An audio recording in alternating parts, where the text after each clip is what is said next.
Hello बच्चों, कैसे हो आप सब। ट्रेंडिंग ट्यूटर पे आपका फिर से बहुत बहुत स्वागत है और आई होप आप सबकी तैयारी बहुत अच्छी चल रही है। प्री बोर्ड्स भी आप बहुत अच्छे से दे रहे होंगे। और आज हम करने जा रहे हैं साइंस के मोस्ट रिपीटेड क्वेश्चंस फॉर 2025, जो आपका अगले मंथ पेपर है, प्रैक्टिस सेशन नंबर 21। और ये कॉन्सेप्ट जो है वो बार बार रिपीट होते हैं, चाहे आप कितने भी 10 साल 12 साल या 20 साल के आप पेपर उठा के देख लो, सब में आपको ये क्वेश्चंस रिपीटेड मिलेंगे। ठीक है, तो इनको तो आपको बहुत अच्छे से करना ही है। ठीक। और जिसने अभी तक ये चैनल सब्सक्राइब नहीं किया है तो बेटा इस चैनल को सब्सक्राइब कर लेना, वीडियो को अपने दोस्तों के साथ भेज देना, जिन दोस्तों की आपको परवाह है ना, कि वो भी आपके साथ अच्छे नंबर लें, तो उनको ये वीडियो ज़रूर शेयर कर दो। और अगर आप क्लास 11th में पीसीएम ऑप्ट करना चाहते हो, नॉन मेडिकल ऑप्ट करना चाहते हो और जेई की तैयारी करना चाहते हो, तो ये चैनल, बिल्कुल इस चैनल से जुड़े रहना, क्योंकि आपको पता है जैसे अभी 10th का सिलेबस सारा का सारा यहाँ पे ऑलमोस्ट फ्री पड़ा हुआ है, आप नोट्स भी डाउनलोड कर सकते हो। वैसे ही क्लास 10th की 12th की डेट अनाउंस हो चुकी हैं, क्लास 11th की भी डेट जल्दी ही अनाउंस कर दी जाएंगी जब आप 11th क्लास में पहुंचोगे। तो पीसीएम आपको कोई बैच, किसी भी इंस्टीट्यूट का कोई बैच खरीदने की ज़रूरत नहीं है, आपको ऑफलाइन कोई ट्यूशन लगाने की ज़रूरत नहीं पड़ेगी। सारी की सारी क्लासेस, फिजिक्स केमिस्ट्री मैथ्स की, तीनों सब्जेक्ट की प्रॉपर क्लासेस यहाँ पे चलेंगी। ठीक है, जैसे आपका स्कूल में चलता है या जैसे आप कोई पेड बैच परचेज करते हो उसमें चलता है। नोट्स, ठीक है, क्लास नोट्स होंगे, इंपॉर्टेंट क्वेश्चंस होंगे, डीपीपीज होंगी, सब आपको फ्री ऑफ कॉस्ट मिलेगा। अभी भी आपको पता है कि यहाँ पे आप नोट्स कैसे डाउनलोड कर सकते हो। उसमें डाउट सेशन भी हम बनाएंगे, ठीक है ना, डाउट ग्रुप भी बन जाएगा आपका उसी तरह से। तो डाउट्स भी आपके क्लियर होते रहेंगे, डाउट सेशन अलग से आएंगे। तो अगले सेशन के लिए क्लास 11th में जो बच्चे जाएंगे, जैसे आप जाओगे, और या फिर आपके जो जूनियर्स हैं वो क्लास 10th में आएंगे, क्लास 12th वाले बच्चे हैं, उनको ये चैनल शेयर करना मत भूलना। ठीक है, यही चीज़ मैंने आपको बतानी थी। कम्युनिटी टैब पे जाओगे, वहाँ पे पोस्ट पड़ा हुआ है कि क्लास 10th और 12th कब से स्टार्ट हो रही है। 24 फेब से हम स्टार्ट कर देंगे, तो उनको ये चैनल शेयर कर दो। चलिए क्वेश्चंस लगाते हैं जो हमारे ज़रूरी हैं। Most repeated questions for 2025। पहला क्वेश्चन आपकी स्क्रीन पे, the laws of reflection hold true for. The laws of reflection जो होता है, रिफ्लेक्शन देखो हर चीज़ के लिए वैलिड है, प्लेन मिरर के लिए, कॉन्केव के लिए, कॉन्वेक्स के लिए, सभी के लिए। ठीक है, सभी के लिए लॉज ऑफ रिफ्लेक्शन जो है वो वैलिड होता है। तो ऑल रिफ्लेक्टिंग सरफेस, इवन इसमें आपके लिए कैच क्या आता है, कई बार वो बोल देते हैं कि जो लॉ ऑफ रिफ्लेक्शन है वो सिर्फ स्मूथ सरफेस के लिए वैलिड है, या रफ सरफेस पे भी आपका रिफ्लेक्शन हो जाएगा। ठीक है, स्मूथ सरफेस या रफ सरफेस दोनों के लिए वैलिड है। किस पे होगा किस पे नहीं होगा ये एक बार कमेंट करके बताना। ठीक है, तो देखो, चाहे सरफेस स्मूथ हो, चाहे सरफेस आपका बिल्कुल क्लीन हो, रफ हो, ठीक है, कैसा भी हो, रिफ्लेक्शन हर जगह से होता है। तो यहाँ पे भी रिफ्लेक्शन होगा, यहाँ पे भी रिफ्लेक्शन होगा। स्मूथ सरफेसिस से, पॉलिश सरफेसिस से जो रिफ्लेक्शन होता है तो हम रेगुलर रिफ्लेक्शन कहते हैं। ठीक है, रेगुलर रिफ्लेक्शन बोला जाता है।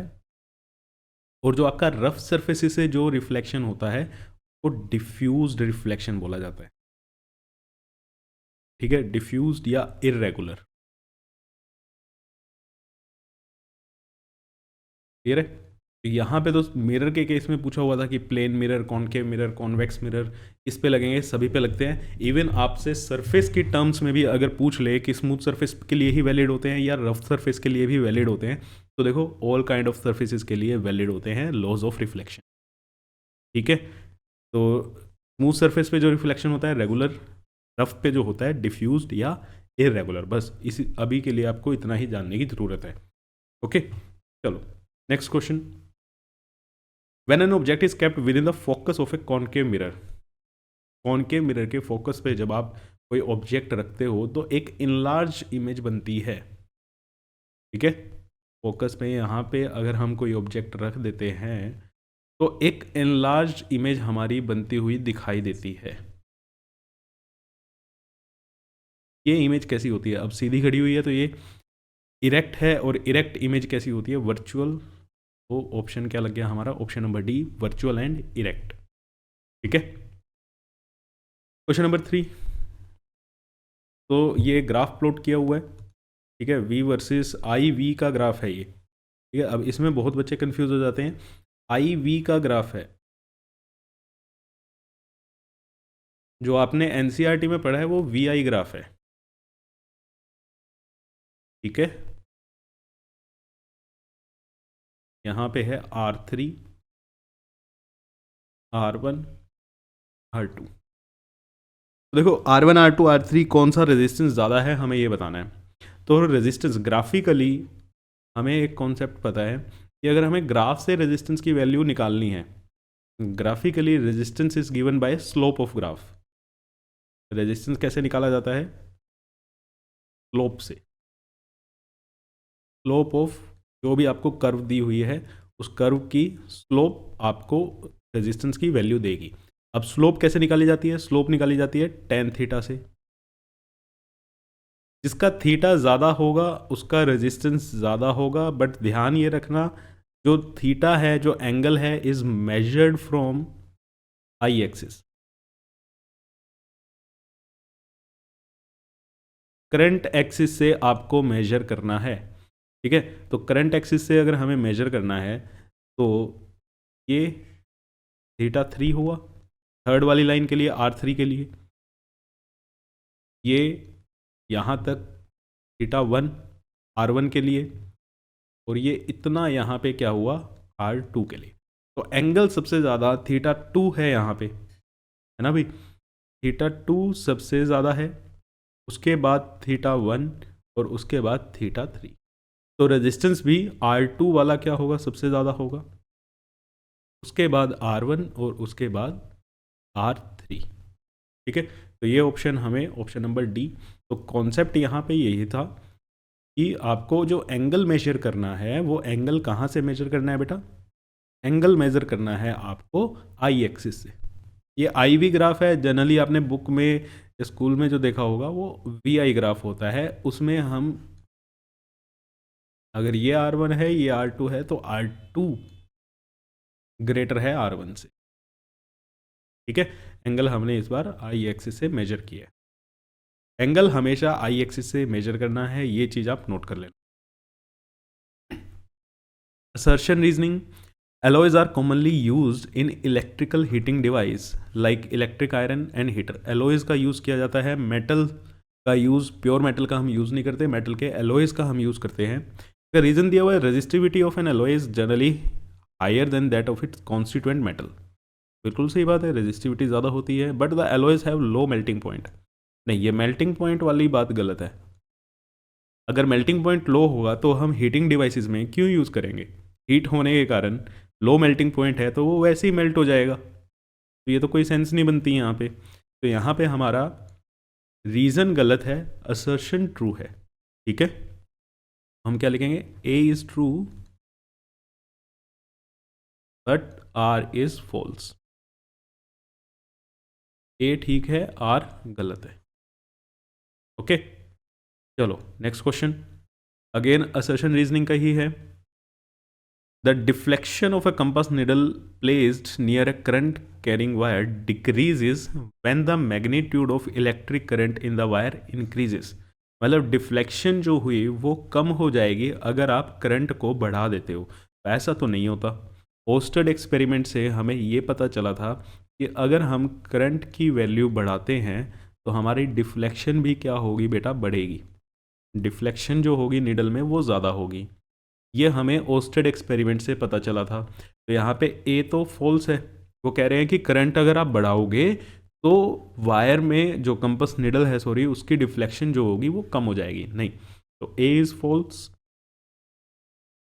आर को हम चेक कर लेते हैं। आर क्या कह रहा है कि strength of magnetic field at a point due to current carrying conductor increases on increasing the current. किसी पॉइंट पे, ठीक है, मतलब स्ट्रेंथ जो है मैग्नेटिक फील्ड की किसी भी पॉइंट पे करंट कैरिंग कंडक्टर के कारण इंक्रीज हो जाएगी अगर आप करंट इंक्रीज कर दोगे। बिल्कुल सही बात है, करंट इंक्रीज करोगे तो मैग्नेटिक फील्ड की स्ट्रेंथ क्या हो जाएगी? इंक्रीज हो जाएगी। तो A is false, R is true. R is true, ठीक है। चलो next question, again magnetic field के ऊपर ही है। The strength of magnetic field produced by a current carrying solenoid. Solenoid के जो सोलेनॉइड से जो मैग्नेटिक फील्ड प्रोड्यूस हो रही है वो किस चीज़ पे डिपेंड नहीं करती है? Does not depend. देखो, नंबर ऑफ टर्न्स पे डिपेंड करेगी, डायरेक्शन ऑफ करंट पे भी डिपेंड करेगी, रेडियस ऑफ सोलेनोइड, सोलेनोइड बड़ा है छोटा है उस पर डिपेंड ये क्या होगा, नहीं करेगी। ठीक है, रेडियस पे डिपेंड नहीं करती, material of the core material पे डिपेंड करती है, सॉफ्ट आयरन रखो अलग आएगा, ठीक है ना, और दूसरा आयरन रखोगे तब अलग मिलेगी, सॉफ्ट आयरन से सबसे ज़्यादा मिलती है, आपको पता है ये चीज़, तो मटेरियल पे डिपेंड कर रही है, तो रेडियस पे डिपेंड नहीं करेगी। आंसर क्या आ जाएगा, ऑप्शन सी। ओके चलो, the maximum resistance which can be made using 4 resistors each of 2 ohm, तो 2-2 ओम के हमारे पास 4 रजिस्टर हैं, ठीक है, और हमें क्या चाहिए, मैक्सिमम रेजिस्टेंस चाहिए। अभी इसी वर्ड में आपका आंसर आ जाएगा कि मैक्सिमम रेजिस्टेंस हमें किस केस में मिलता है, मैक्सिमम रेजिस्टेंस जब मिलता है जब कॉम्बिनेशन कैसा हो, सीरीज कॉम्बिनेशन हो, सीरीज कॉम्बिनेशन में हमें मैक्सिमम मिलेगा। दो, ये भी दो, ये भी दो, जब सीरीज में लगेंगे तो मैक्सिमम रेजिस्टेंस आ कितना जाएगा, 8 ओम का, ठीक है, तो हमें मैक्सिमम रेजिस्टेंस कितने ओम का मिलेगा, 8 ओम का मैक्सिमम रेजिस्टेंस हमें मिलेगा। चलो भाई next, 2 bulbs 100 watt and 40 watt are connected in series, 2 bulb हैं, ठीक है, एक 100 वॉट का है और एक 40 वॉट का है, ठीक है, इनको सीरीज में कनेक्ट कर रखा है, 100 वॉट एंड 40 वॉट सीरीज में कनेक्ट कर रखा है। 100 वॉट बल्ब से क्या आ रहा है, 1 एम्पियर का करंट यहाँ से पास हो रहा है, तो कह रहे हैं the current through the 40 vote bulb will be, 40 vote वाले बल्ब से कितना करंट पास होगा, भैया ये सीरीज में है तो 40 वोट वाले बल्ब से भी तो 1 एम्पियर ही पास होगा, ठीक है ना, तो आंसर क्या आ जाएगा, 1 एम्पियर। सीरीज में करंट सेम रहता है, ठीक है, सीरीज में हमें पता है करंट क्या रहेगा, सेम रहेगा।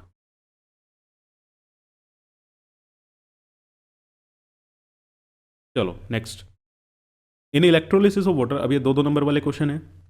इन electrolysis of water why the volume of the gas collected over 1 electrode is double as that of collected over the other electrode. जब इलेक्ट्रोलिसिस हम करते हैं वाटर की, ठीक है, वाटर की इलेक्ट्रोलिसिस की जाएगी, इलेक्ट्रिसिटी पास करानी है, तो हमें एक साइड हाइड्रोजन गैस मिलेगी और एक साइड क्या मिलेगी, ऑक्सीजन गैस मिलेगी।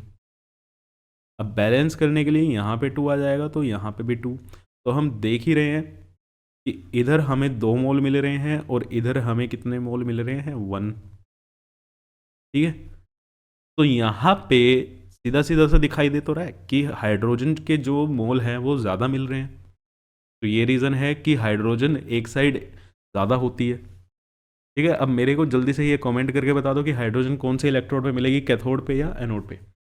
तो यहाँ पे थ्योरी आपके लिए लिख के लेके आए हैं कि as you can see the water split into 2 molecules of hydrogen and 1 molecule of oxygen, molecule में बोल लो या मोल में बोल लो एक ही बात है। Since the number of molecule of hydrogen release is double the molecules of oxygen release, तो volume occupied by the hydrogen gas is double the volume occupied by oxygen gas.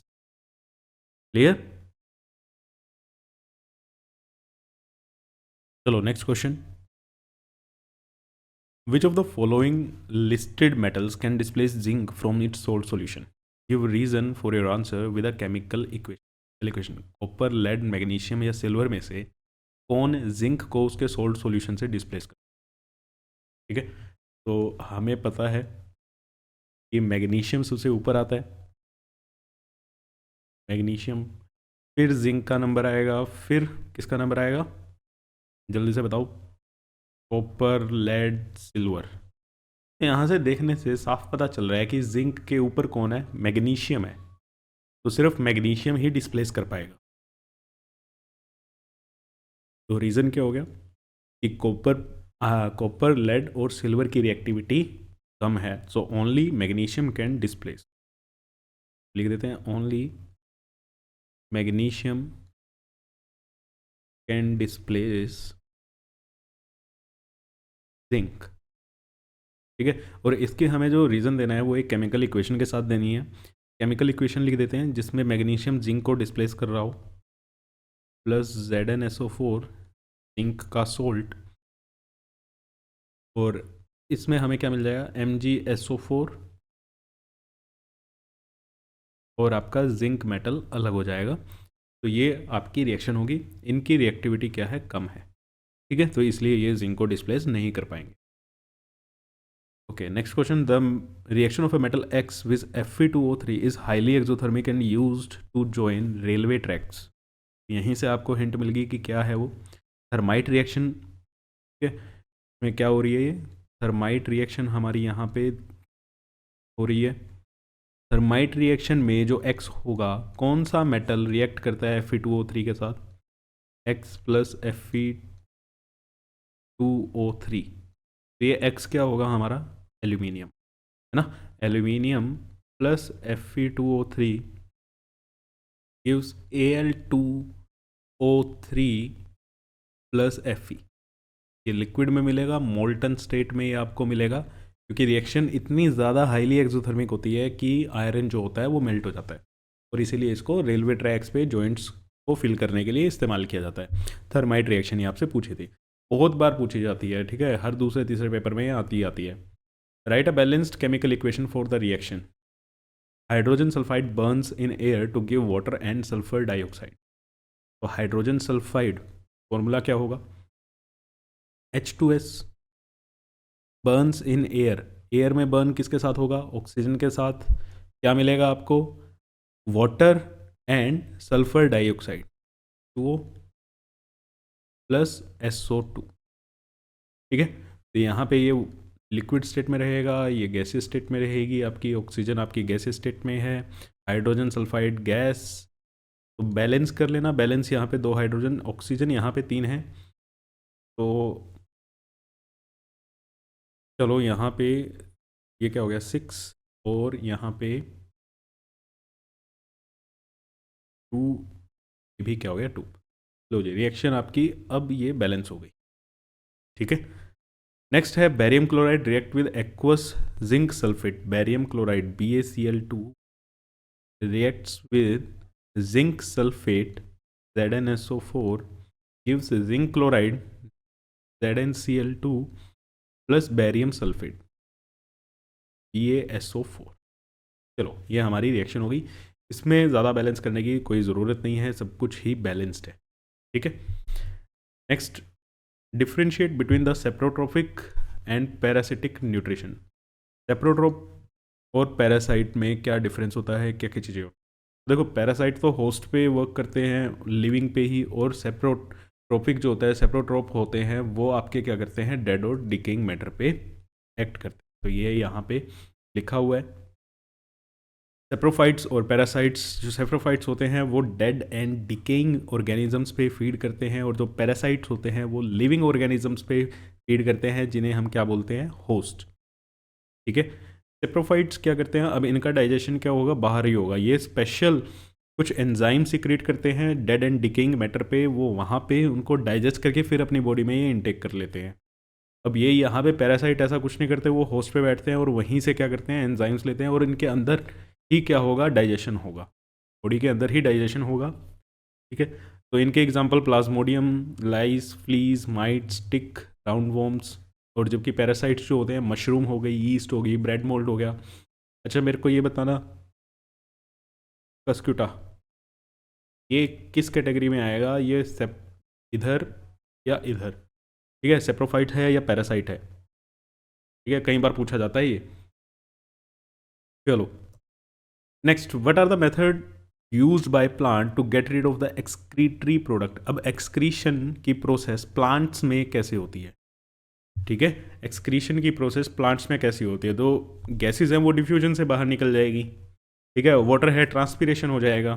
Other जो सॉलिड वेस्ट हैं, या तो देखो आपने पेड़ की छाल जो है वो गिर जाती है, पत्ते झड़ जाते हैं, ये सब क्या है, वो एक्सक्रीटरी प्रोडक्ट्स ही हैं। कई बार आपने देखा होगा रेजिन की फॉर्म में, जिसे हम कह देते हैं गोंद निकली हुई है पेड़ से, वो भी क्या है, एक्सक्रीशन ही है। ठीक है ना, वो चीज़ भी क्या है, एक्सक्रीशन ही है। The removal of waste product of metabolism from the living organism is called excretion. In the plant, waste products are removed by diffusion. Plant excrete oxygen, a product of photosynthesis. Plant get rid of water by transpiration. Waste product may be stored in vacuoles or may be stored in leaves which fall off, vacuole में जमा हो जाएगा या पत्तों में वो गिर जाते हैं। Resins gums stored in xylem which are harmless to the trees, when the leaves और the barks are shed the waste are eliminated. जब छाल उसके निकलने लग जाती है वहाँ से आपको क्या निकलते हैं, ये गम्स रेजिन्स, ये आपको चीज़ें निकलती हुई दिखाई देंगी। गोंद जिसको हम नॉर्मल आम भाषा में बोल देते हैं, ठीक है, तो वो चीज़ आपने पेड़ पे देखी भी होगी। Next, bile juice does not contain any enzyme but bile salts are important for the digestion and absorption of fat, state reason. तो लास्ट अगर आपने वीडियो देखी होगी तो उसमें भी हमने ये किया हुआ है कि लिवर क्या करता है, बाइल जूस को सिक्रेट करता है। वहाँ पे भी मैंने आपसे क्वेश्चन पूछा था कि बाइल जूस जो होता है लिवर उसको प्रोड्यूस करता है, सिक्रेट करता है, स्टोर कहाँ पे होता है, तो किसी ने आंसर नहीं किया। तो इसमें देखते हैं कौन आंसर करता है। There are bile salts which are responsible for the emulsification of fat. Bile salts होते हैं, कौन कौन से होते हैं ये आपको याद रखने की ज़रूरत नहीं है।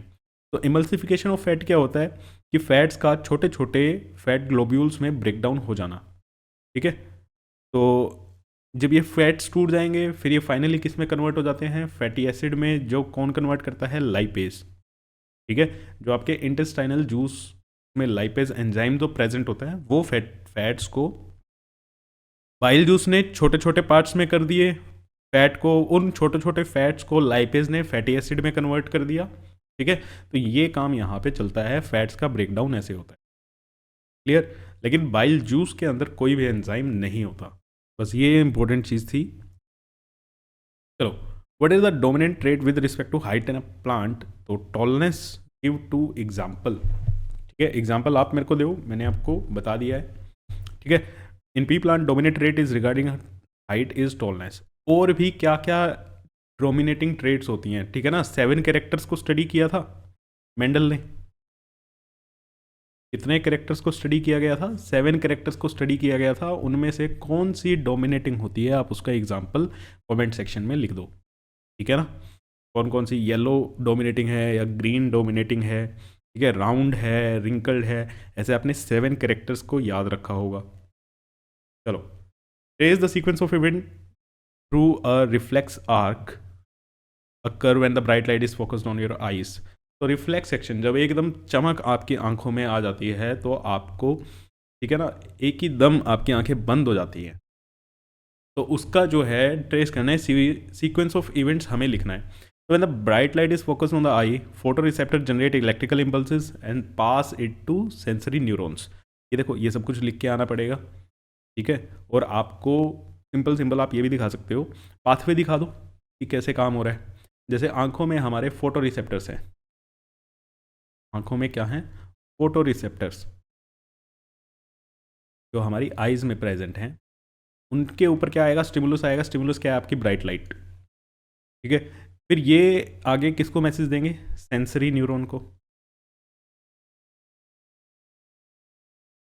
कहाँ जाएगा मैसेज, सेंसरी न्यूरॉन पे। सेंसरी न्यूरॉन से स्पाइनल कोड, कोई बच्चे यहाँ पे ब्रेन भी लिख देते हैं, ब्रेन लिख दो बेटा या स्पाइनल कोड लिख दो, एक ही चीज़ है, दोनों ही लिख दो तो और भी बढ़िया चीज़ है, ठीक है। स्पाइनल कोड, क्योंकि आपको पता है ऐसा नहीं है कि स्पाइनल कोड अपने आप ही सब कुछ कर लेगी, ब्रेन के पास मैसेज जाता है लेकिन ब्रेन रिएक्ट नहीं करता। फिर उसके बाद आपके मोटर न्यूरॉन पे, अगर ब्रेन को किसी ने स्किप भी करना है ना यहाँ से तो वो कर दो, आपके नंबर कटेंगे, बिल्कुल नहीं कटेंगे, ठीक है। नंबर कुछ भी नहीं कटेगा। कई बच्चे यहाँ पे सिर्फ ब्रेन ही लिखाते हैं इस सेक्शन में, और कई बच्चे सिर्फ यहाँ पे स्पाइनल कोड ही लिख देते हैं, तो दोनों के दोनों ही ठीक है, लेकिन स्पाइनल कोड से मैसेज जाएगा ब्रेन के पास। ब्रेन को पता सब होता है, बस वो काम नहीं करता कई बार। देन मोटर न्यूरॉन से वापस मैसेज आएगा किसके पास, आंखों के पास, और आंखें आपकी क्या हो जाएंगी, बंद हो जाएंगी, ठीक है। Contraction of I muscle, contraction I muscle. तो ये हमने क्या कर दिया, पाथवे दिखा दिया है कि कैसे कैसे काम होता है। तो दिस इज द, ये कहते हैं ना, trace the sequence of events, तो यही है किस किस सीक्वेंस में क्या क्या मैसेज कहाँ से कहाँ जाएगा, ओके। तो ये था हमारा sequence. What is the magnification of the image performed by a plane mirror and why. ठीक है, मैग्निफिकेशन प्लेन मिरर का क्या होता है, 1 होता है, +1 होता है, क्योंकि वहाँ पे जो इमेज बनती है वो सेम साइज़ की ही बनती है ना। तो मैग्नीफिकेशन का फॉर्मूला क्या होता है? Height of image upon height of object, और हाइट ऑफ इमेज और हाइट ऑफ ऑब्जेक्ट जो होता है वो सेम होता है, as height of image is equal to height of object in case of plane mirror के केस में यहाँ से मैग्नीफिकेशन क्या आएगा? 1 ही आएगा, और वर्चुअल रहती है इसीलिए क्या आएगा? +1। ठीक है, प्लस किस चीज़ को रिप्रेजेंट कर रहा है? वर्चुअल नेचर को। वर्चुअल होगी एंड इरेक्ट होगी। ठीक है, चलो, draw a labelled diagram to show the path of the reflected ray corresponding to an incident light parallel to the principal axis of convex mirror, mark the angle of incidence and angle of reflection. तो ये diagrams आपको pencil से बना के आने हैं। अभी जब आप घर पे प्रैक्टिस करते हो, ठीक है, तो आप क्या कर लेते हो?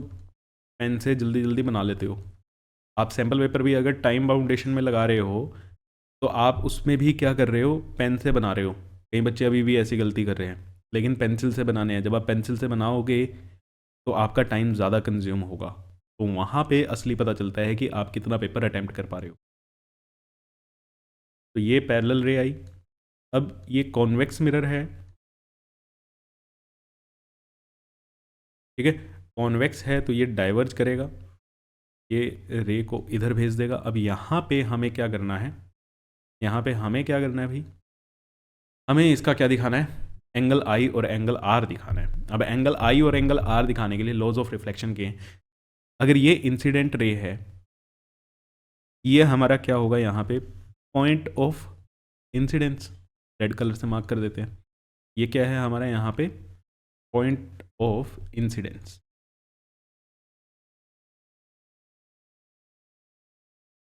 अब पॉइंट ऑफ इंसिडेंस पे क्या किया जाता है? नॉर्मल ड्रॉ किया जाता है।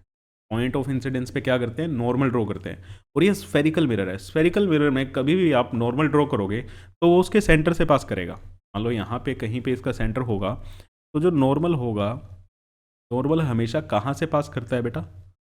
सेंटर से पास करता है। तो ये क्या बन गया हमारा? नॉर्मल यहाँ पे बन गया। ठीक है, ये हमारा नॉर्मल होगा। अगर ये नॉर्मल है तो फिर इंसिडेंट रे और नॉर्मल के बीच में जो एंगल बनेगा वो एंगल आई, रिफ्रैक्टेड रे और नॉर्मल के बीच में जो एंगल बनेगा वो एंगल आर। ठीक है, क्लियर हो गई ये चीज़? तो यहाँ पे हमने ऐसे दिखा दिया। आपको भी नीट एंड क्लियर डायग्राम्स बना के आने हैं। Next question, an object is placed at a distance of 12 centimeter in front of a concave mirror of radius of curvature 30 centimeter.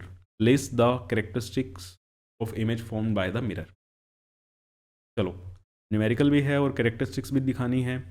Distance u, object का डिस्टेंस u से denote करते हैं। Sign convention लेके left side में रखा जाता है, तो -12 सेंटीमीटर। रेडियस दे रखी है 30 centimetre.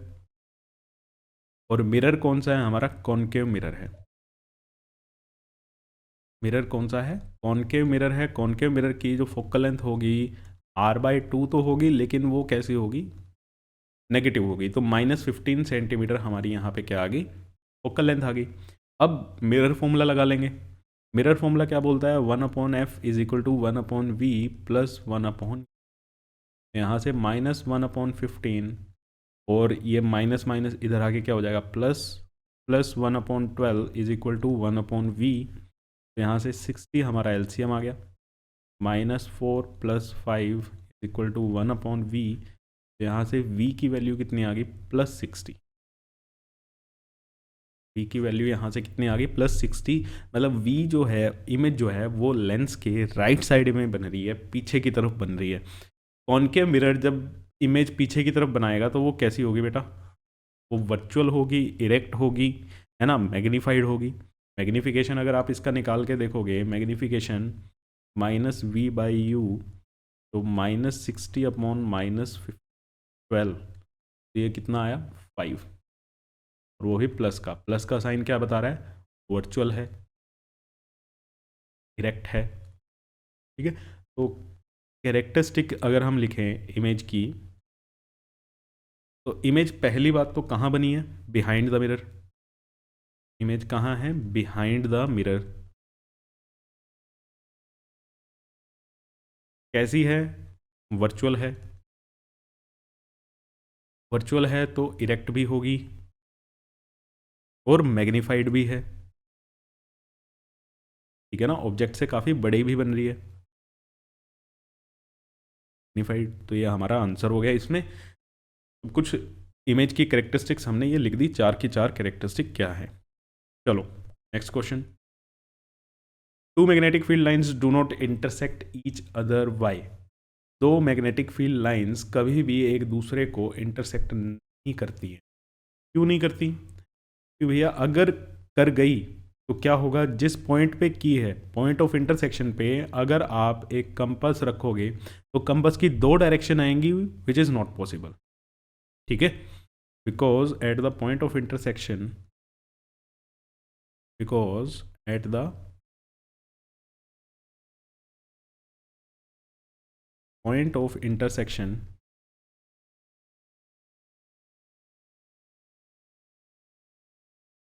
there will be two direction, there will be two direction of compass needle,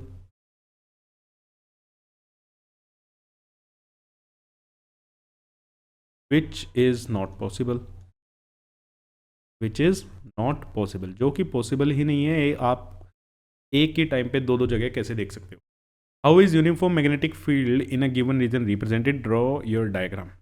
तो यूनिफॉर्म मैग्नेटिक फील्ड कैसे रिप्रेजेंट की जाती है? यूनिफॉर्म मैग्नेटिक फील्ड आप इक्वी डिस्टेंट लाइन से रिप्रेजेंट करो, सेम डायरेक्शन में होनी चाहिए। अब सेम लेंथ की होनी चाहिए, यहाँ पे मेरी छोटी बड़ी बन रही है, same direction same length equi distant होनी चाहिए। इन चीज़ों से हम क्या करते हैं कि यूनिफॉर्म मैग्नेटिक फील्ड लाइन को रिप्रेजेंट करते हैं, ठीक है। क्लियर है बेटा? तो ये चीज़ होगी। ये क्या दिखा रहा है? Uniform magnetic field.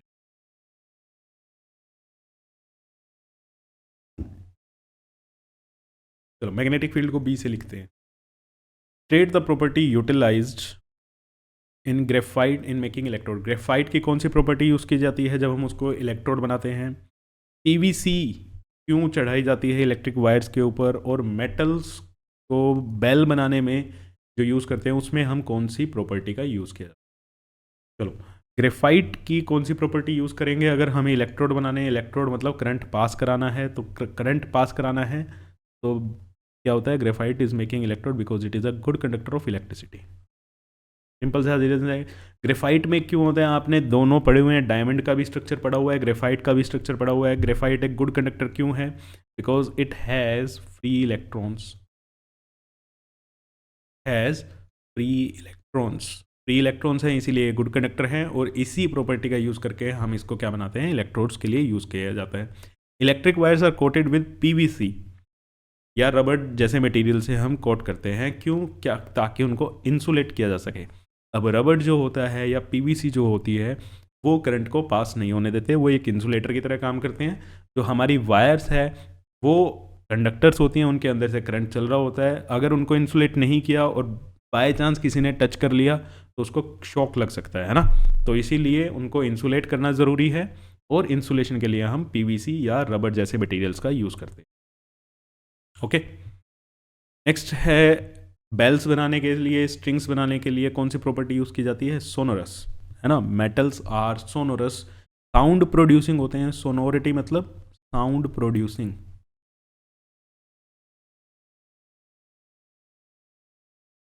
तो साउंड प्रोड्यूसिंग होते हैं इसीलिए हम इसको यूज़ करते हैं। Sonority is the ability of a material to produce ringing sound when struck. जब उनको खड़काया जाता है, जब उनको ठीक है स्ट्रक किया जाता है, मतलब किसी चीज़ से बजाया जाता है, तब उनमें क्या निकलती है? आवाज़ निकलती है।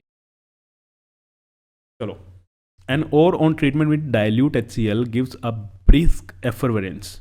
अब यहीं से आपको हिंट मिल जाना चाहिए कि कौन सी गैस ब्रिस्क एफरवेसेंस के साथ निकलती है, ठीक है।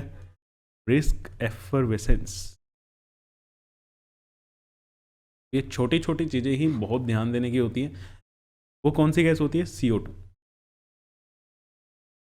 कौन सी गैस होती है? CO2। सबने कोल्ड ड्रिंक की बोतल भी खोली होगी, उसमें भी साउंड आती है ना। तो वो कौन सी गैस होती है कोल्ड ड्रिंक की बोतल्स में भी? CO2। और फिर कौन सा एसिड बन जाता है? कार्बोनिक एसिड, है ना। तो CO2 गैस अगर रिलीज हो रही है तो और कौन सा होगा? और भी कोई ना कोई कार्बोनेट और ही होगा। कैल्साइट हो सकता है, डोलोमाइट हो सकता है, ये सारे के सारे कैसे हैं? कार्बोनेट ओर्स हैं। चलो आंसर से पर्दा उठा देते हैं। तो व्हेन एन एरोयो treatment with dilute acid produce brisk effervescence, तो वो क्या होगा? एक कार्बोनेट और होगा, ये लिखा हुआ है यहाँ पे, इसी को हम ढूंढ रहे थे। क्या होगा? कार्बोनेट और होगा, जब तो उससे क्या रिलीज होगी? हमारी कार्बन डाइऑक्साइड रिलीज होगी। ठीक है। और इसके लिए प्रोसेस क्या होती है? कार्बोनेट ओर्स को पहले क्या किया जाता है? उनकी कैल्सिनेशन की जाती है। कैल्सिनेशन करके हम क्या करते हैं? उनको ऑक्साइड ओर्स में कन्वर्ट करते हैं। ठीक है। कैल्सिनेशन क्या होती है? कैल्सिनेशन से कार्बोनेट ओर को ऑक्साइड ओर में कन्वर्ट करते हैं। अब मेरे को कैल्सिनेशन की प्रोसेस कौन लिख के दिखाएगा कमेंट सेक्शन के अंदर कि कैल्सिनेशन में क्या किया जाता है और रोस्टिंग में क्या किया जाता है। ठीक है, एक प्रोसेस आपने रोस्टिंग भी पढ़ी हुई है, तो रोस्टिंग में क्या करते हैं वो चीज़ अब मेरे को लिख के दिखा दो। ठीक है, प्रोसेस आपको पता ही है, सबसे पहले चारों के चारों स्टेप्स। मेरे को ये बताओ कैल्सिनेशन में क्या किया जाता है, कैल्सिनेशन कैसे की जाती है। नेक्स्ट इसका बी पार्ट। बी पार्ट में क्या है? Copper coin is kept immersed in silver nitrate solution for some time. What will happen to the coin and the color of the solution? Write a balanced chemical equation for the reaction.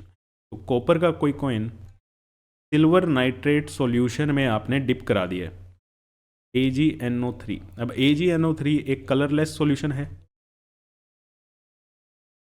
और copper की reactivity silver से ज़्यादा है, तो copper silver को क्या कर देगा? डिस्प्लेस कर देगा। तो यहाँ पे क्या बन जाएगा? CuNO3 whole twice. अब ये कॉपर के कारण कैसा कलर आता है, मैं आपको बहुत बार बता चुका हूँ। कॉपर कैसा कलर इंपार्ट करता है? ब्लू कलर इंपार्ट करता है। ठीक है, और यहाँ से सिल्वर क्या हो जाएगा आपका? अलग हो जाएगा। बैलेंस करने के लिए यहाँ पे 2 और यहाँ पे 2 हो जाएगा। तो सिल्वर की रिएक्टिविटी कॉपर से कम थी, तो कॉपर ने क्या करा? सिल्वर को डिस्प्लेस कर दिया। डिस्प्लेसमेंट रिएक्शन हुई, कलरलेस से ये क्या बन गया? ब्लू कलर का ये सॉल्यूशन बन जाएगा। कॉपर ब्लू कलर इंपार्ट करता है। ठीक है, बैलेंस होगी ये रिएक्शन? हाँ बैलेंस हो गई है। चलो फिर नेक्स्ट क्वेश्चन पे। अब ये चीज़ हमने पहले भी पढ़ी है। In the electrolysis of water name the gas collected at cathode and anode. ये तो आपने कमेंट करके ही बताना था। वॉल्यूम वाला हम पढ़ चुके हैं। कैसे आप टेस्ट करोगे इस गैस को? ठीक है, how will you test this gas? ठीक है, कौन सी डबल हुई है? डबल कौन सी हुई है? हाइड्रोजन।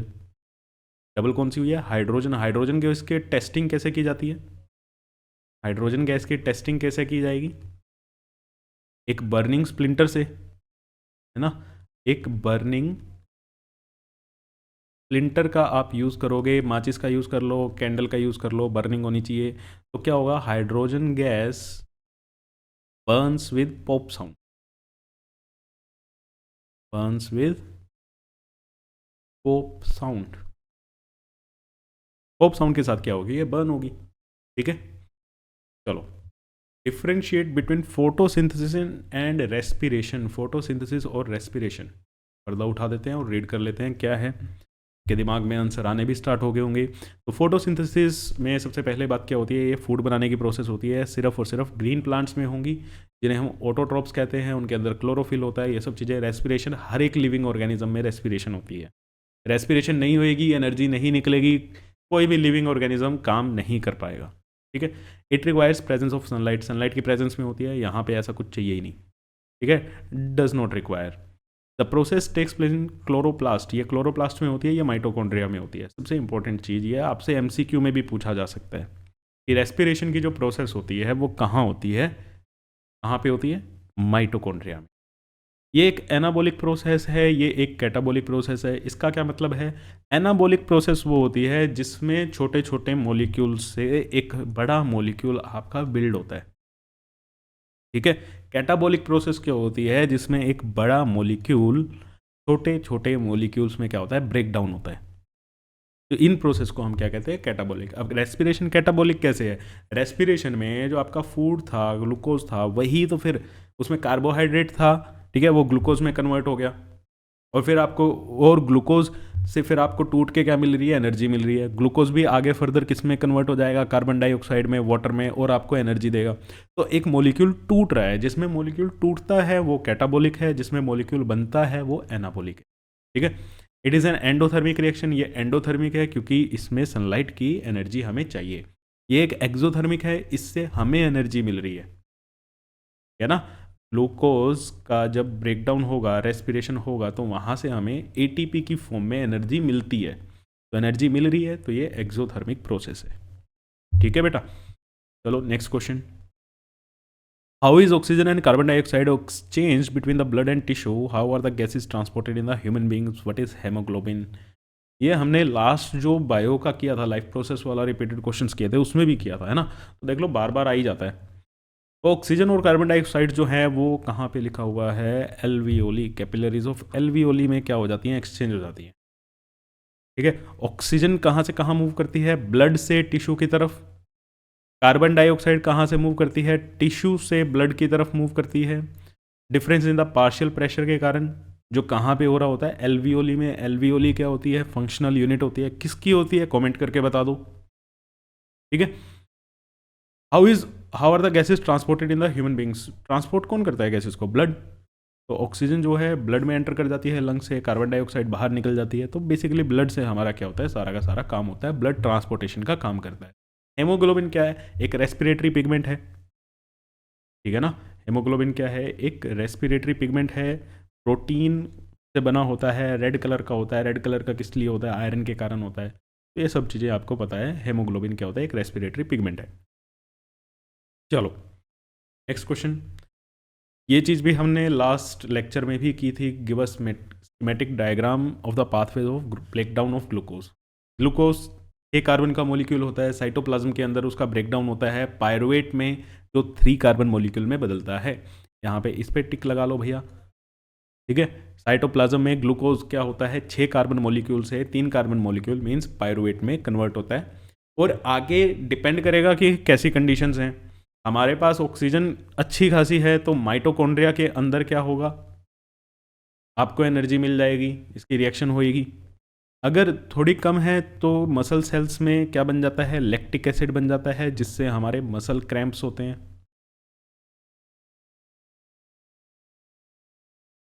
ओहो, मसल क्रैम्प्स। और यीस्ट में क्या किया जाता है, इथेनॉल बनता है। ठीक है, ये आपसे कार्बन एंड इट्स कंपाउंड वाले चैप्टर में भी आपको जो मैंने अलग से ही लेक्चर डाला हुआ है ना, तो ये आपको मिल जाएगा। तो इथेनॉल की प्रिपरेशन भी। ठीक है, चलो नेक्स्ट क्वेश्चन पे। नेक्स्ट है डीएनए कोपिंग क्या होती है और इसकी क्या इंपॉर्टेंस है। डीएनए कोपिंग में हमारा क्या होता है, डीएनए कोपिंग किस लिए ज़रूरी होती है भाई। ठीक है, रेप्लिकेशन ऑफ डीएनए, फादर का डीएनए, मदर का डीएनए, है ना, कॉपी होता है, फिर वो ऑफस्प्रिंग्स में आता है और उसमें वेरिएशंस होती रहती हैं।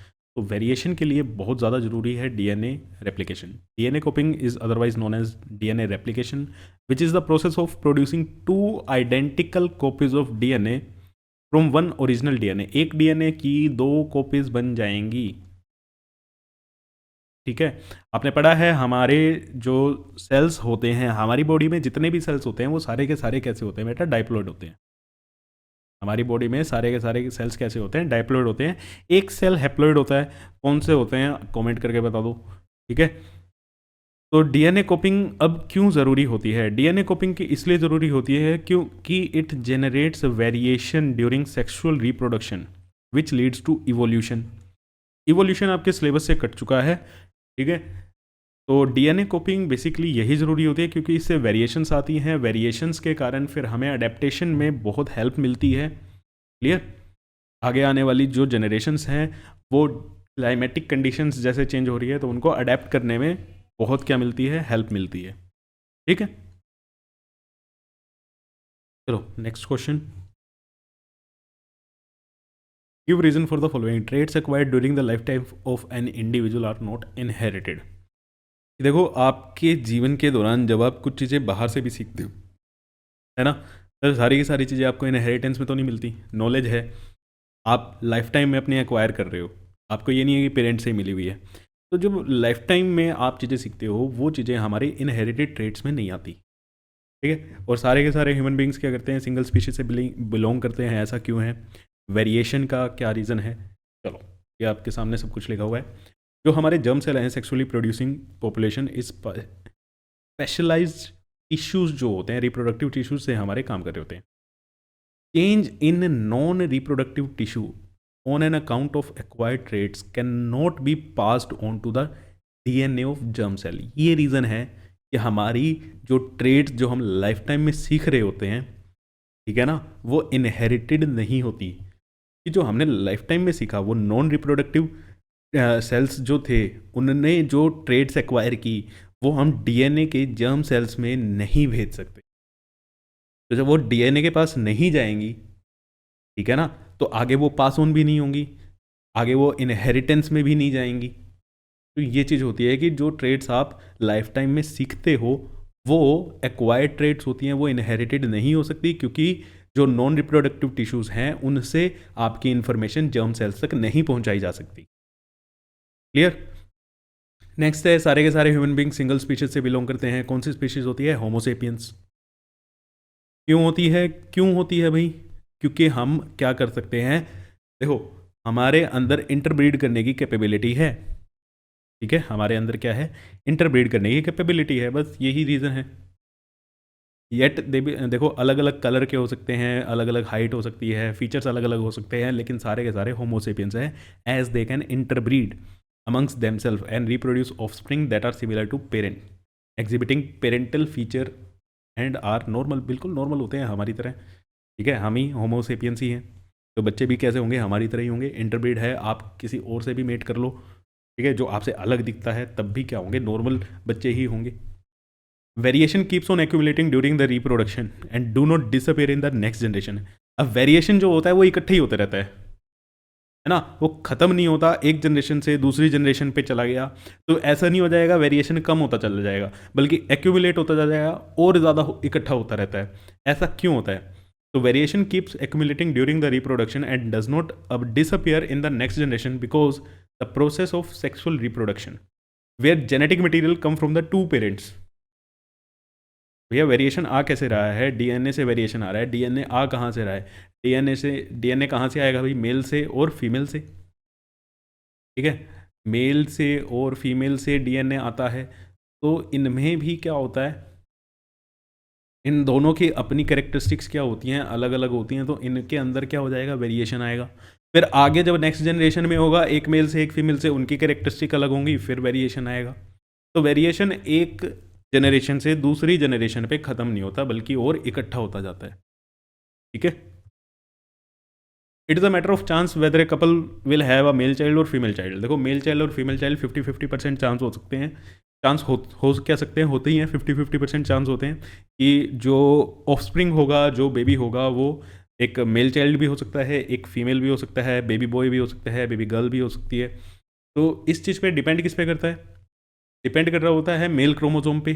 कौन से क्रोमोजोम ने फीमेल के क्रोमोजोम को क्या किया है, क्या किया है भाई, बताना। इसके लिए हम क्या वर्ड यूज़ करते हैं, बिल्कुल। तो हम यहाँ पे 50-50% चांस कैसे आप दिखाओगे फ्लो चार्ट से, तो वो भी आपको पता है कैसे दिखाना है। सेल्स आएंगे मेल में और फीमेल में, हमारे पास XY, फीमेल के पास XX। यहाँ से जो गैमेट्स बनेंगे वो एक X होगा, एक Y होगा, यहाँ पे क्या होगा, X ही होगा। ठीक है, तो क्रॉस करवाओ,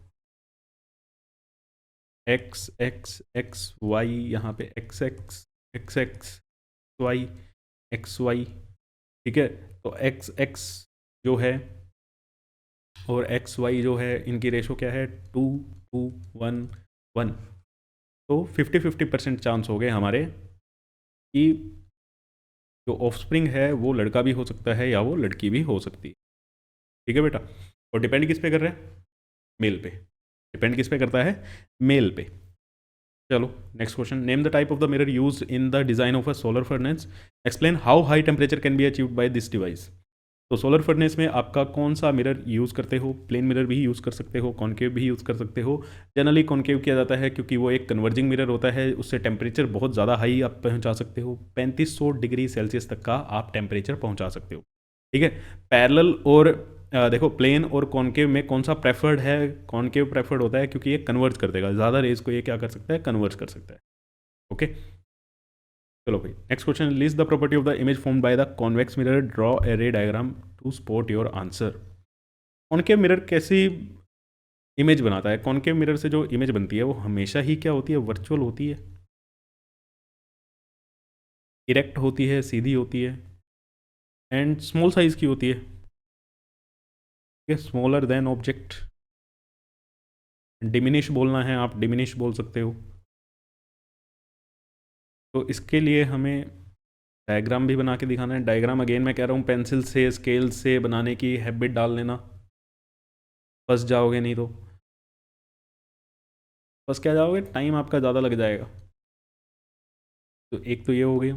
दूसरा यहाँ पे कहीं पे सेंटर से अगर हम इसको पास करा दें, बड़ी दूर से चली गई, स्केल का इस्तेमाल हमें करना चाहिए, उससे एक बार आप हैबिट बना लेना।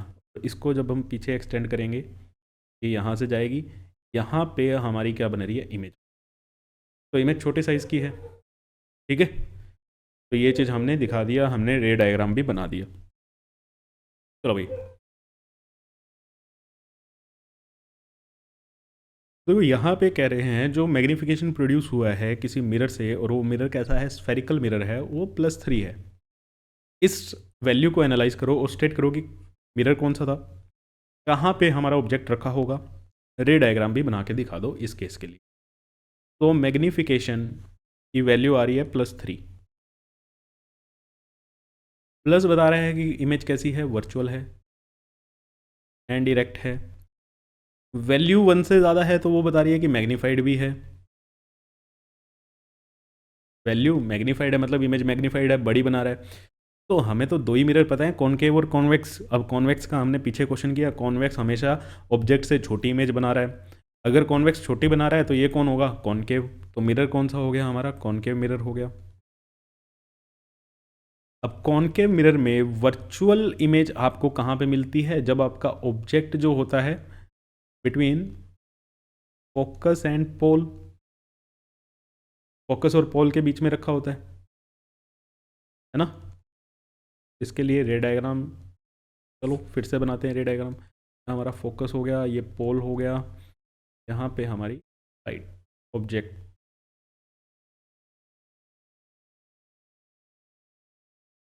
मिनट, चलो भाई, ठीक है, ये यहाँ से जाएगा। और दूसरी रे आपने कहाँ से पास करानी है, कहीं से भी पास करा दो। कहोगे आधे बच्चे तो इसी में कहेंगे कि ये कौन सा बना दिया, ये कहाँ से पास करा दी, सेंटर से पास करानी थी। 3 होते हैं आपके पास, 4 रूल होते हैं, 4 रूल का जहाँ से मर्जी यूज़ करना, ठीक है। तो ये ए बी आपका ऑब्जेक्ट था, तो ए डैश बी डैश आपको क्या मिल गई, आपकी इमेज मिल गई। डायग्राम थोड़ा अच्छे से बना लेना, ये एंगल आई, जितना एंगल ये है उतना ही एंगल ये लेना आर, ठीक है। पोल से भी आप करा सकते हो, ओके। चलो भाई next question, calculate the resistivity of wire of length 1 metre, radius दे रखी है 0.01 सेंटीमीटर एंड रेजिस्टेंस दे रखा है 20 ओम। रेजिस्टिविटी कैलकुलेट करनी पड़ेगी। चलो, length 1 metre, radius 0.01 centimetre. Centimetre को मीटर में बनाएंगे 10⁻²। और ये टोटल कितना हो गया फिर, 10⁻⁴ ही लिख लें इसको, 10⁻⁴ मीटर। हमें चाहिए एरिया, एरिया क्या होगा, πr²। पाई के टर्म्स में ही रहने देते हैं, आर की वैल्यू क्या आई, 10⁻⁴ का स्क्वायर करेंगे तो पाई इंटू 10⁻⁻8 स्क्वायर मीटर का हमारा एरिया आ गया। रेजिस्टिविटी निकालनी है, we know R is equal to rho L upon A। तो रो क्या आ जाएगा यहाँ से, R into A divided by L। R की वैल्यू 20, A की वैल्यू पाई इंटू 10⁻⁻8 और ये 1। तो यहाँ से पाई की वैल्यू 3.14 ले लो, तो ये 6 पॉइंट क्या आ जाएगा, 6.28 इंटू 10⁻⁷। ओम मीटर, ये आएगी आपकी रेजिस्टिविटी। ठीक है, ये 10 जो ये ज़ीरो थी वो इसके साथ हमने कर दी 2 × 10⁻², 2 × 10 लिख सकते हैं इसको, तो 10 इसमें एडजस्ट हो गया, तो 2 × 3.14 इज 6.28, 6.28 × 10⁻⁻7 ओम मीटर। ठीक है, ये हमारी क्या आ गई, वैल्यू आ गई। क्लियर है, इतनी चीज़ें क्लियर है। चलो फिर नेक्स्ट क्वेश्चन पे चलते हैं। तो how would you join 3 resistors, 3 resistors हैं हमारे पास, 9 ओम के, ये भी 9 ओम का है, ये भी 9 ओम का है, और ये भी 9 ओम का है। इनको कैसे ज्वाइन करेंगी, इनका कॉम्बिनेशन एक बार तो ये जोड़ के क्या आ जाए, 13.5 ओम बन जाए, और एक बार क्या बन जाए, 6 ओम मेरा हो जाए। देखो 13.5 चाहिए, 13.5 कैसे आएगा, 9 प्लस समथिंग, 9 में कुछ कम जोड़ो, देखो 9 और 9 को जोड़ दोगे तो 18 हो गया ऑलरेडी, है ना, 9 और 9 को जोड़ दोगे 18 हो गया। अगर हम तीनों को पैरेलल में लगा देंगे तो हमारे पास 3 आएगा। तो इनको कैसे जोड़ें, दो को हम कर देते हैं पैरेलल में, कि उनका क्या बनेगा, 4.5 बन जाएगा, 4.5 प्लस 9, है ना, ये 9, ये 9, ये भी 9, इन दोनों का ओवरऑल रेजिस्टेंस क्या आएगा, 4.5, ये 9 का एज इट इज़ रहा, ये हो गया 4.5, तो आंसर क्या आ गया, 13.5। तो कॉम्बिनेशन 13.5 के लिए क्या बना कि दो को पैरेलल में कनेक्ट करो और एक को क्या कर दो, सीरीज में कनेक्ट। और यहाँ पे 6 के लिए अब हमें क्या चाहिए, अब 6 देखो ना, तो कैसे आ रहा है, तीनों को पैरेलल में लगाओगे 3 आ जाएगा, दो पैरेलल में और एक सीरीज में करा तो 13.5 आएगा। तो अब हम करते हैं, दो को हम क्या करके देखते हैं, सीरीज में करके देखते हैं, और एक उनके साथ क्या लगा देते हैं, पैरेलल। 9 9 9, ये क्या हो गया, 18, 18 और 9 का पैरेलल करेंगे तो 18 × 9 प्लस 18 प्लस 9, 18 × 9/27, और ये क्या आ गया फाइनली 6। तो इनको क्या करो, दो को पैरेलल में और एक को क्या करो आप सीरीज में लगा के देखो। ठीक है,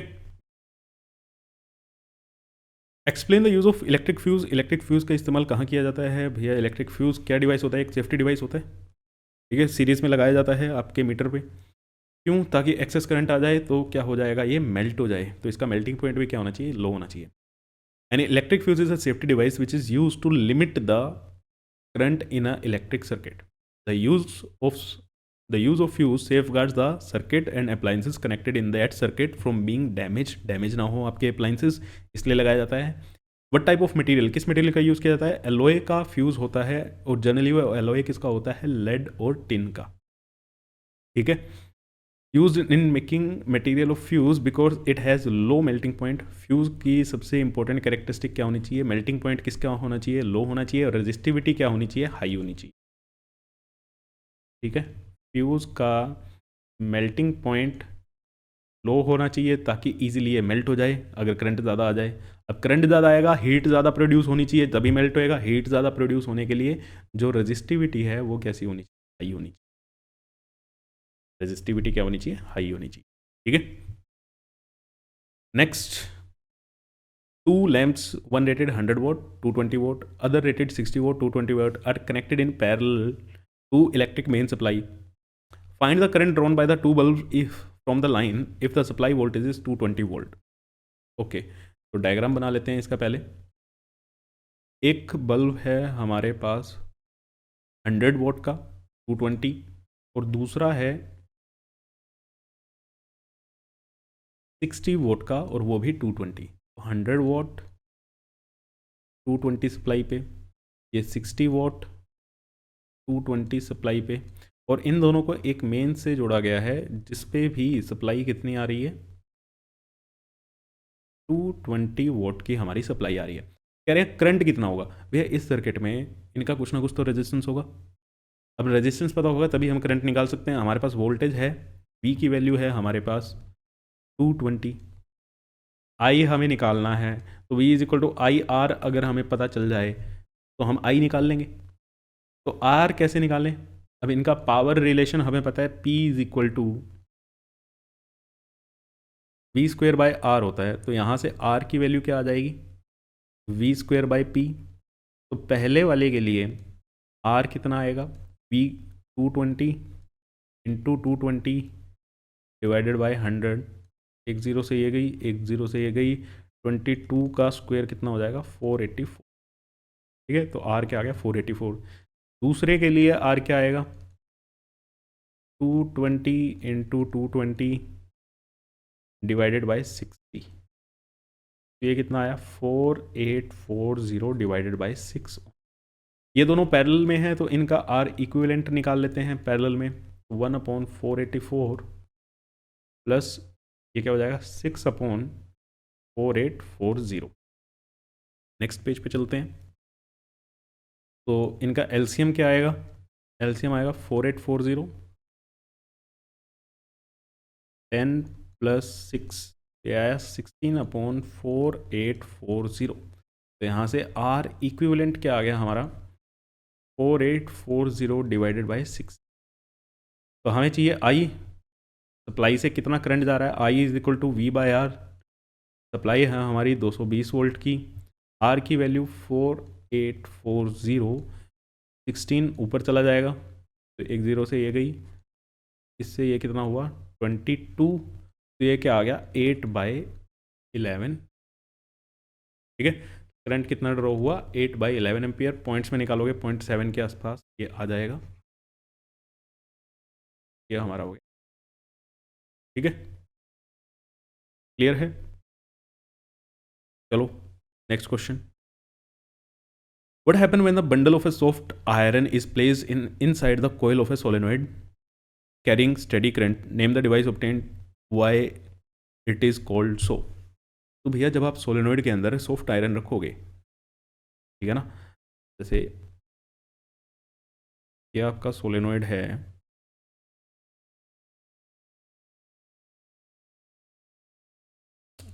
वो आपने बैटरी से कनेक्ट किया हुआ है,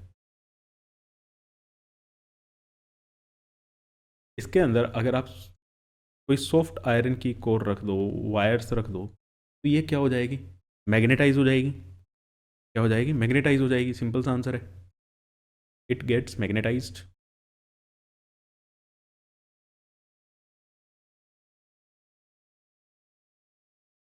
मैग्नेटाइज हो जाएगी। ठीक है, क्या मिलेगा, ऐसे ही इस प्रोसेस से हमें क्या मिलता है, इलेक्ट्रोमैग्नेट्स बनाते हैं हम।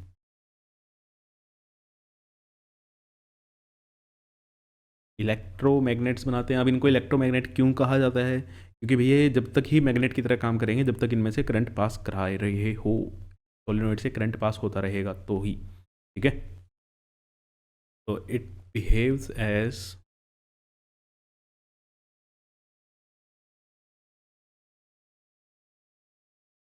मैग्नेट्स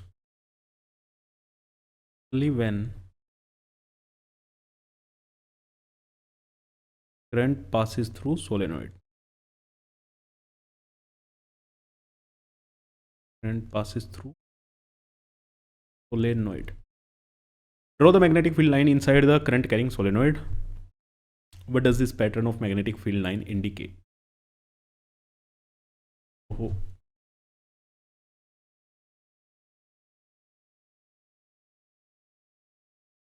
चलो, अब सोलेनोइड के अंदर एक नॉर्थ साइड होगा, एक साउथ साइड होगा, है ना।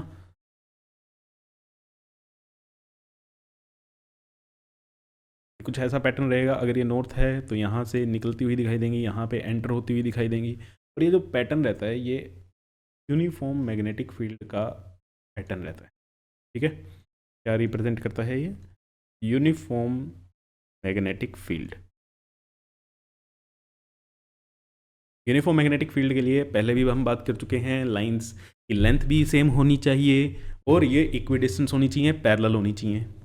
ठीक है, चलो भाई next question. Name the hormone secreted by the following endocrine glands and specify function of each. Thyroid कौन सा ग्लैंड, थायराइड ग्लैंड से कौन सा हार्मोन सिक्रेट होता है, पिट्यूटरी से और पेनक्रियास से। अगेन थ्योरी का क्वेश्चन, तो बार बार रिपीट होते हैं ये क्वेश्चन। तो थायराइड ग्लैंड से जो हार्मोन सिक्रेट होता है उसका नाम क्या है, थायरोक्सिन। ठीक है, थायराइड ग्लैंड कहाँ होता है, आपके थ्रोट रीजन में प्रेजेंट होता है। ठीक है, और पिट्यूटरी हमारा ग्रोथ हार्मोन रिलीज करता है, ब्रेन में होता है, पिट्यूटरी ग्लैंड जो होता है डेवलपमेंट के लिए बॉडी की हमें चाहिए।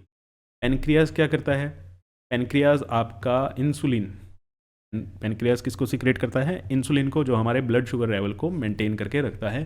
पैनक्रियाज होता क्या है? स्टमक के आसपास होता है। चलो 5 मार्क्स क्वेश्चन में, ये क्वेश्चन हमने पहले भी किया हुआ है, बहुत बार किया है। नेम अ मेटल और non metal which makes the iron hard and strong. Iron में क्या मिलाया जाता है हार्ड करने के लिए? Carbon, which is alloyed. ठीक है। अमलगम बनाने के लिए कौन सा एलोय हमारा? अमलगम बनाने के लिए मतलब कौन सा मेटल होता है हमारा? मरकरी।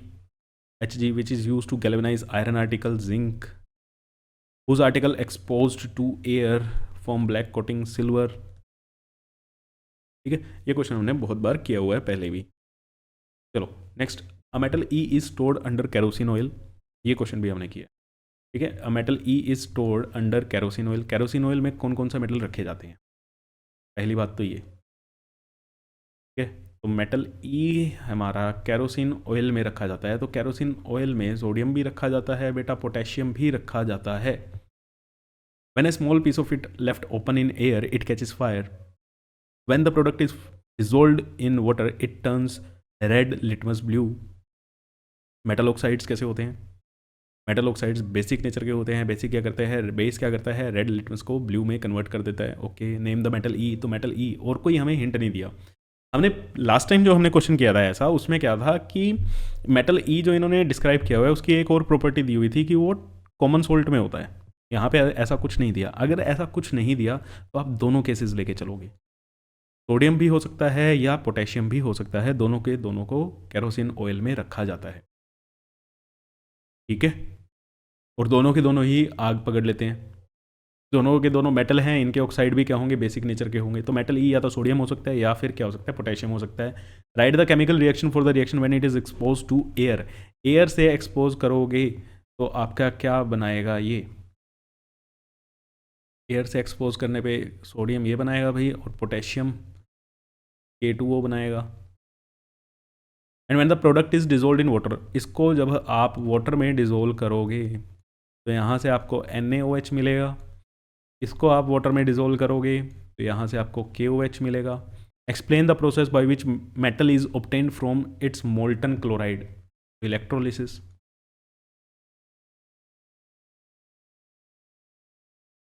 ठीक है, इलेक्ट्रोलिसिस से देखो, NaCl की इलेक्ट्रोलिसिस करोगे तो आपको सोडियम मिल जाएगा। KCl की करोगे तो आपको पोटेशियम मिल जाएगा। ठीक है, चलो next question. Next question reason था। ठीक है, रीजन देने हैं हमें अलग अलग के। कार्बोनेट एंड सल्फाइड और are usually converted into oxide during the process of extraction of metal. कि हम ऑक्साइड से मेटल को इजीली निकाल सकते हैं, कार्बोनेट और सल्फाइड से नहीं निकाला जाता। इसीलिए कार्बोनेट और सल्फाइड और को हम पहले ऑक्साइड में कन्वर्ट करते हैं। कार्बोनेट को ऑक्साइड में कन्वर्ट करने की जो प्रोसेस होती है उसे कैल्सिनेशन बोलते हैं। सल्फाइड और को ऑक्साइड्स और में कन्वर्ट करने की जो प्रोसेस होती है उसे हम क्या बोलते हैं? रोस्टिंग। तो ये दो मेथड से इनको पहले ऑक्साइड बनाओ, फिर ऑक्साइड से अलग अलग मेथड से हम क्या कर सकते हैं? निकाल सकते हैं अपने मेटल्स को। Ionic compounds are generally have higher melting point, क्योंकि वो आयन से मिलकर बने होते हैं, उनमें पॉजिटिव चार्ज और नेगेटिव चार्ज होता है। इलेक्ट्रोस्टैटिक फोर्स ऑफ अट्रैक्शन बहुत ज़्यादा स्ट्रॉन्ग होती है, तो आपको हीट भी ज़्यादा देनी पड़ेगी, इसीलिए इनका मेल्टिंग पॉइंट और बॉइलिंग पॉइंट ज़्यादा होता है। Hydrogen is not a metal but it is placed in reactivity series of metal. क्यों? क्योंकि हाइड्रोजन इलेक्ट्रॉन दे के H+ आयन बना सकता है। ठीक है, जो मेटल्स जैसे करते हैं, तो मेटल की तरह बिहेव कर रहा है, इसीलिए हम इसको रिएक्टिविटी सीरीज में रख देते हैं। The galvanised iron article is protected against rusting even if the zinc layer is broken. Zinc की लेयर अगर टूट भी जाए तब भी आयरन आर्टिकल को कुछ नहीं होता है। ऐसा क्यों है? क्योंकि जिंक की लेयर टूटेगी, जिंक रिलीज होगा। जिंक आयरन से ज़्यादा रिएक्टिव है, तो पहले ऑक्सीजन से कौन रिएक्ट करेगा? जिंक। ठीक है, तो इसीलिए हमारे जिंक के आर्टिकल्स पे कोई ज़्यादा आयरन के आर्टिकल्स पे कोई ज़्यादा फर्क नहीं पड़ता कि अगर आपके जिंक की लेयर टूट भी जाती है। तो रीडिंग के लिए आपके पास ये थ्योरी भर भर के लिखी हुई है, आराम से आप इसको रीड करो। चलो हम चलते हैं नेक्स्ट क्वेश्चन पे। नेक्स्ट क्वेश्चन फिर से हमारा एक थ्योरी और बायो का क्वेश्चन है। Human excretory system, human urinary system बोलो, जो भी है वो रहा। वाइटल काम क्या होता है? किडनी क्या काम करती है? वेस्ट निकालने का काम होता है। और पानी हमारी बॉडी में वाटर का बैलेंस बना के रखती है किडनी। ठीक है, यूरिनरी सिस्टम ये रहा आपके सामने। इसका पाथवे अगर आप कमेंट सेक्शन में लिख सकते हैं तो ज़रूर लिखो क्या होता है। ठीक है, मैं आपको बहुत बार कह चुका हूँ, पाथवेज जो होते हैं वो आपने ध्यान रखने हैं कि किसके बाद क्या काम हो रहा है। क्लियर? चलो, अच्छा, अब सिमिलर सिमिलर से क्वेश्चन ही हैं, रिपीटेड हो रहे हैं। इसके बाद के 2-3 क्वेश्चन हैं वो मैं आपको होमवर्क दे रहा हूँ, ये आपका क्या रहेगा, होमवर्क क्वेश्चन रहेगा। ठीक है, मिरर फॉर्मूला पे भी है और ये भी क्या रहेगा, होमवर्क रहेगा। इसमें एक मैं आपको करा देता हूँ। सेकंड वाला पार्ट जो है, जो ये सोल्व करना है, ये हम पहले कर चुके हैं, इसीलिए आपको होमवर्क दे रहा हूँ। ऐसा मत सोचना कि सर नहीं करा रहे, प्रीवियस सेशन देखोगे उसमें है ये। अब यहाँ पे है तो वो भी पहला क्वेश्चन भी, 2 वायर दे रखी हैं, wire A and wire B. 2 wire हैं, ठीक है, कह रहे हैं इनकी लेंथ सेम है, length of A is equal to length of B. इनका रेजिस्टेंस भी सेम है, R A is equal to R B, लेकिन रेजिस्टिविटी ए की ज़्यादा है बी से। तो पूछ रहे हैं एरिया किसका ज़्यादा होगा, ए का या बी का, मतलब मोटी वायर कौन सी होगी, which wire is thicker, which wire is thicker and why, कौन सी वायर इनमें से मोटी होगी, वायर ए या वायर बी। तो हमें पता है, क्या पता है भाई हमें, कि R is equal to rho L upon A. तो यहाँ से एरिया अगर हम निकालें तो एरिया क्या निकलेगा, rho into L upon R. L भी सेम है, आर भी सेम है, तो जो एरिया है वो डायरेक्टली प्रोपोर्शनल किसके हो गया, रेजिस्टिविटी के। मीन्स जिसकी रेजिस्टिविटी ज़्यादा उसका एरिया ज़्यादा, और रेजिस्टिविटी का रिलेशन हमें दिया है कि रेजिस्टिविटी ए की ज़्यादा है बी से, तो एरिया भी ए का ज़्यादा होगा ना बी से। समझ आ गई है एनालॉजी, एनालॉजी का ऐसे ही किया जाता है। ठीक है, तो क्लियर है, लेंथ सेम दी हुई थी, रेजिस्टेंस सेम दिया हुआ था। लेंथ और रेजिस्टेंस अगर सेम है दोनों वायर्स का, तो ये तो कांस्टेंट ही हो गए हमारे। तो एरिया डायरेक्टली प्रोपोर्शनल किसके हो गया, रेजिस्टिविटी के। ओके, बाकी का आपके लिए होमवर्क हो गया 2। ठीक है, चलो मिलते हैं आपसे नेक्स्ट क्लास में, तब तक के लिए शेयर कर देना। और जो चीज़ मैंने बताई है, नेक्स्ट सेशन के लिए आपको सब पूरा सिलेबस आपका फ्री कराया जाएगा, तो उसके लिए चैनल को सब्सक्राइब कर लेना और बच्चों को शेयर भी कर देना, ताकि हमें भी हेल्प मिल जाए आपके लिए अच्छे अच्छे लेक्चर्स को प्रिपेयर करने के लिए। कोई आपसे पेमेंट नहीं ली जा रही, सिर्फ यही है कि चैनल को थोड़ा सा ग्रोथ मिल जाए तो हमें भी अच्छा लगता है, और आपके लिए अच्छे अच्छे लेक्चर्स प्रिपेयर किए जाते हैं। चलो, थैंक यू, मिलते हैं आपसे नेक्स्ट क्लास में।